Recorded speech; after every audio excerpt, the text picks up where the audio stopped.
Assalamualaikum warahmatullahi wabarakatuh. Halo anak-anak, ketemu lagi sama Ibu. Nah, gimana kabar kalian hari ini? Semoga kalian dalam keadaan sehat walafiat ya, meskipun sekarang sedang terjadi pandemi. Dan Ibu harap kalian semua tetap mematuhi protokol kesehatan ya. Salah satunya 3M. Apa itu 3M? Nah, 3M yaitu memakai masker, menjaga jarak, dan mencuci tangan. Nah, kira-kira hari ini kita belajar apa ya? Sudahkah kalian siap untuk belajar? Nah, sebelum kita belajar, alangkah baiknya kita berdoa terlebih dahulu ya. Berdoa dalam hati dimulai. Berdoa selesai. Nah, anak-anak, hari ini kita akan belajar tentang penyesuaian diri makhluk hidup dengan lingkungannya.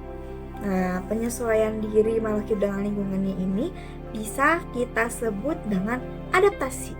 Apa itu adaptasi? Adaptasi adalah suatu kemampuan makhluk hidup untuk menyesuaikan diri dengan lingkungannya. Nah, tujuannya itu untuk menghindari diri dari kepunahan.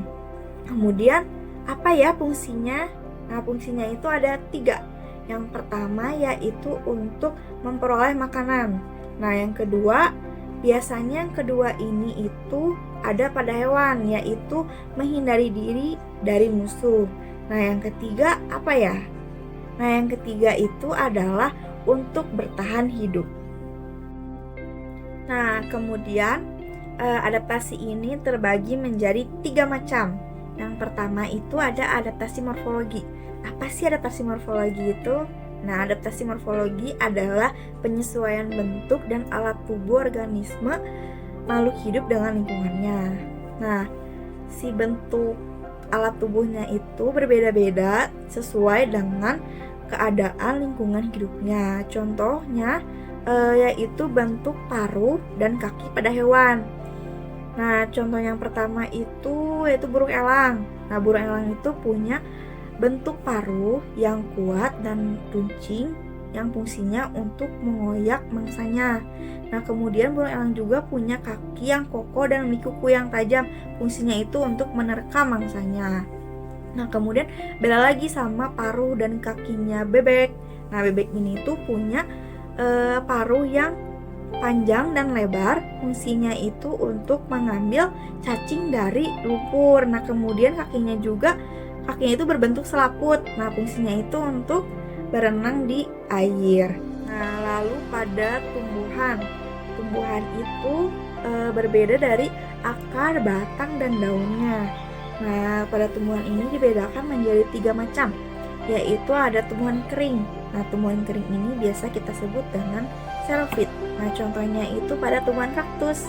Nah, kaktus itu tuh punya ukuran batang yang tebal. Fungsinya itu untuk menyimpan air ketika musim kemarau. Lalu ada tumbuhan berair, biasa kita sebut dengan hidrofit. Contohnya itu pada tanaman teratai. Nah, dia itu punya akar yang lebat.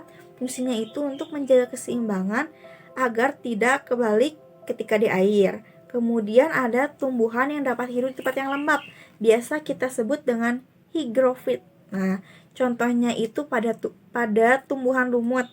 Nah, dia itu punya permukaan daun yang punyai banyak stomata. Nah, fungsinya stomata ini yaitu untuk mempercepat penguapan.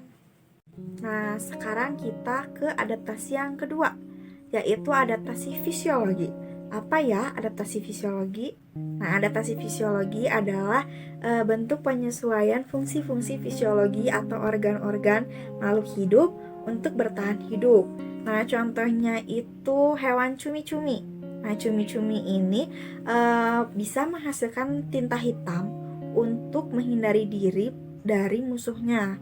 Nah, kemudian pada tumbuhan itu contohnya tanaman pakis. Nah, tanaman pakis ini akan menggulung daun mudanya ketika berada di lingkungan yang lembab. Kemudian ada adaptasi yang ketiga. Nah, adaptasi yang ketiga ini apa ya? Nah, adaptasi yang ketiga ini adalah adaptasi tingkah laku. Seperti apa sih adaptasi ini?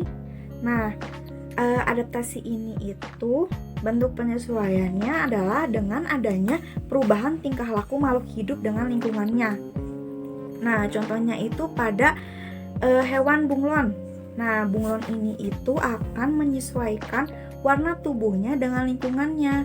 Nah, ini tuh dinamakan mimikri, kemampuan mimikri. Nah, kemudian ada pada hewan cicak. Nah, cicak ini itu ketika dia merasa terancam, dia akan memutuskan ekornya. Nah, kemampuan ini tuh dinamakan dengan autotomi. Nah, kemudian pada tumbuhan. Tumbuhan ini contohnya itu pada putri malu. Kalian tahu kan putri malu?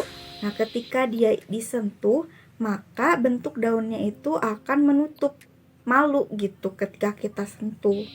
Nah, seperti itu. Nah, anak-anak, pembelajaran hari ini telah selesai. Nah, semoga apa yang telah disampaikan Ibu tadi dapat dipahami ya. Ibu akhiri, wassalamualaikum warahmatullahi wabarakatuh.